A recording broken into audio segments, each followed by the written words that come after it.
Jordan Moorhead with the Moorhead team here. Today we're going to talk about seller financing. Seller financing is super popular for real estate investors. It sounds really cool. It's alternative to the normal financing where you have to go through this whole rigmarole with the bank and give them all your documents and just deal with all this nasty, undesirable stuff. So seller financing is ideal as a real estate investor. And I'm going to give you 4 reasons why we love seller financing here. So number 1, there are no rules. There are no loan terms that you have to qualify for. There's no loan like a really rough application you have to go through. You are going to have to do some stuff for the seller, but there is no standard, hey, you're putting 5% down or 25% down on this loan, and it's going to require you to pay this payment for 30 years. You can set it up however you want. So that's why we love seller financing, because it's sometimes referred to as creative financing, or it's a way to do some creative financing, but you can set things up however you want to do them. So the loan terms are what you agree on with the seller. There is no terms. The terms is what works for both of you. So that's another reason we love seller financing, is it's just a win-win. Say, what do I want as the buyer, and what do you want, and what are you going to agree on as the seller? So as long as you come to an agreement, it works out great. Another reason, and I already sort of mentioned this, but another reason we love seller financing here is because there's no qualification standards. There's no, hey, your debt to income is too high, or you don't make enough money, or you don't have the right down payment, or you don't have the right credit score. There's none of that. It's just, hey, Mr. Seller, here's me, here's who I am, nice to know you, and I'd like to buy your house. I'd like to pay this much. I'd like to put this much down. I'd like to pay this much interest over this long period of time. And here's what I would do. This is how I've done it in the past. Obviously, you want to put a good package together when you're talking to a seller. You don't want to just say, hey, I've got no money, got no experience, I've got horrible credit. You want to make yourself look good to the sellers, similar to how you make yourself look good to the bank, but there is no specific, has to meet this little tiny box here. I bought a 6-plex seller finance, and I said, hey, I've done a lot of rent. I own a lot of rentals. I understand this. I work as a real estate agent, and here's my application. We didn't even run a credit report. I just filled out a rental application. And he said, okay, you sound like you're going to make your payments.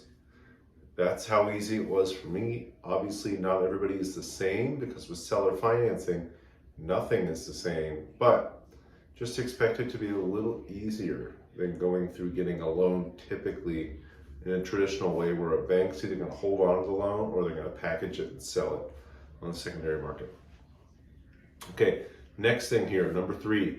It does work best with properties that are paid off. So the property is completely paid off. There is no loan on the property, or there's a smaller loan that you can give the seller a down payment that's going to pay off the loan.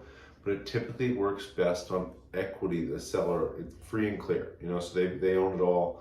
They're making you a loan based on the equity that they have in the property, and that's how they're doing it. So when there's a bank involved, if you take ownership of the property and start to pay the seller, maybe they're paying the payments and then keeping the difference, if the bank finds out, they can call the loan due. Again, they've got first lien there, so you probably don't want to do that.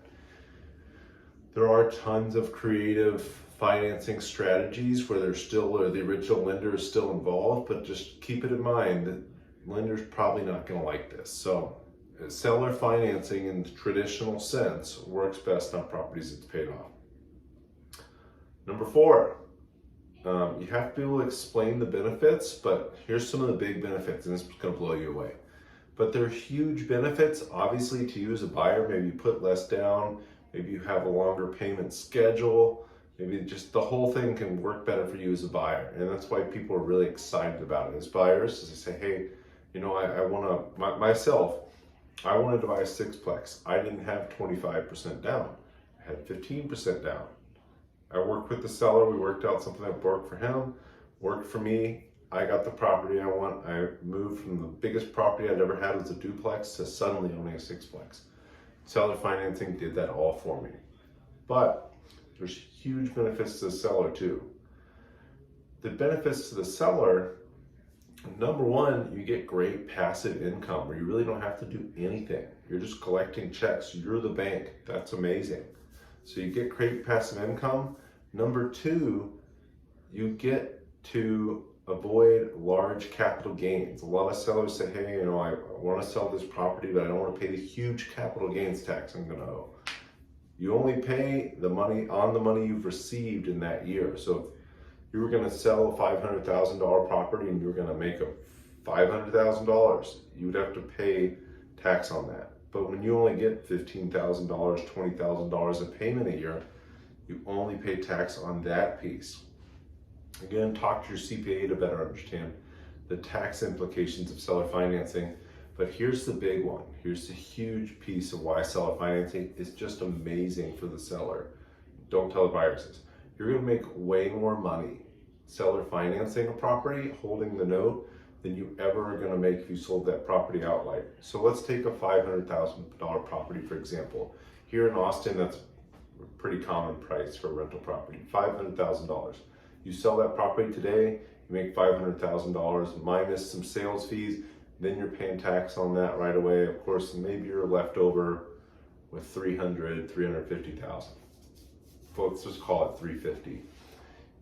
Over 30 years, if you wrote a seller finance note for 30 years at 6% interest, it's going to be over $1 million that you're going to make off that same property. So you're going to double that property in 30 years. Even if you only charge 5% interest, which is the market rate right now, 5.5 or something, market rate for investment properties, you're still going to make close to $1 million off a $500,000 property. You're getting that cash flow. You're not doing any work. You're avoiding those taxes, and you're making way more money. So be able to clearly and succinctly explain that to a seller when you're saying, hey, Mr. Seller, I want to buy your property. I want to put less down, and I don't want to have to use a bank, so you don't get the cash up front. Be able to explain why that matters. Say, hey, here's why you should do this. Here's the benefits for you. Yeah, the benefits for me, I might put less down. I might have a more creative term. Might be easier for me to buy. The benefits for you, you get passive income, you avoid capital gains tax all at once, and you make way more money. Thanks for watching, guys.